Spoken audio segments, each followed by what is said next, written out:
Hey, how's it going? I'm Lando, and welcome back to Lando's Lessons. This is my beginner's course, lesson number 6, and we're going to be learning how to read a chord diagram. We will be learning how to play the different chords later on in these videos, but we're just going to start off with how to read them, so that way you guys can learn and understand it a little better. So, without further ado, let's jump right in and have fun. Okay, so as you notice, it looks a little bit like a guitar neck. At the very top, there's a white line that represents the nut, and in some cases it's a double line, some cases just it looks exactly like the other ones, but in this case I'm going to use a white line instead. So that is the nut at the very top of the guitar.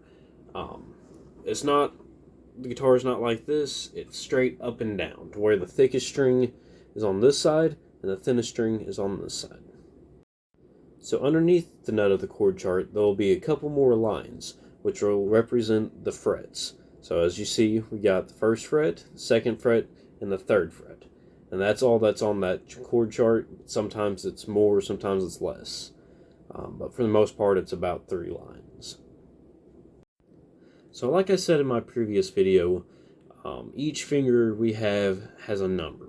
So our first finger is our pointer finger, our second finger is our middle finger, third is our ring, and fourth is our pinky. And the thumb, and the rare occasion that we use it, is a T.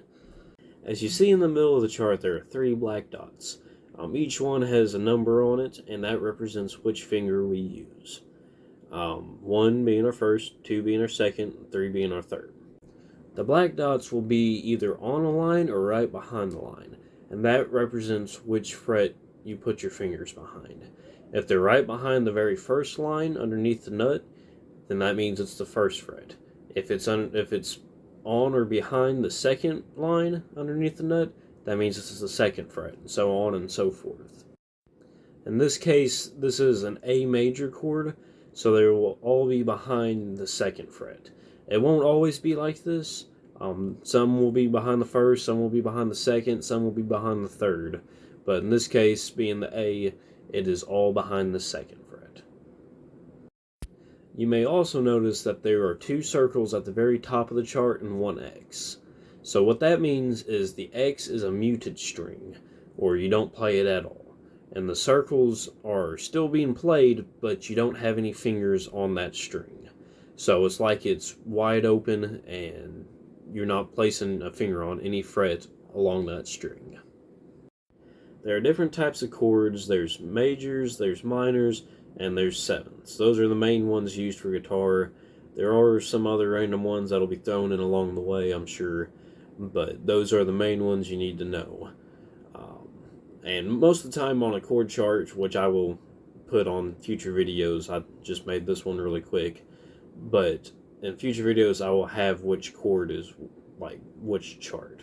So like next to this one I would have put a capital A, which means it's a major, or just a plain A, or if it was a A minor, it'd be either lowercase am or just a lowercase a. 7 will be A with a 7 behind it. Those are the main ones you need to know, but I'll do better next time on my future videos to explain it better. Something else I should mention before I move on is they will have bar chords in the future, like B, F, B minor, F minor. Those are all bar chords. There's a bunch more, but those are the most popular ones. So in order to tell if it's a bar chord or not, there'll be a solid line in between the strings. So there'll be one line going all the way across all the strings. I'll throw up a picture here of one. But what that means is you just take one finger and you press down all 6 strings with that one finger. It's very difficult at first, especially for new guitarists, but once you go on and learn a lot more, you'll get a lot better and it'll be a lot easier. Well, that's it for today's video. I hope you enjoyed it. The next one we do will be really fun. We're going to be learning how to play the A chord.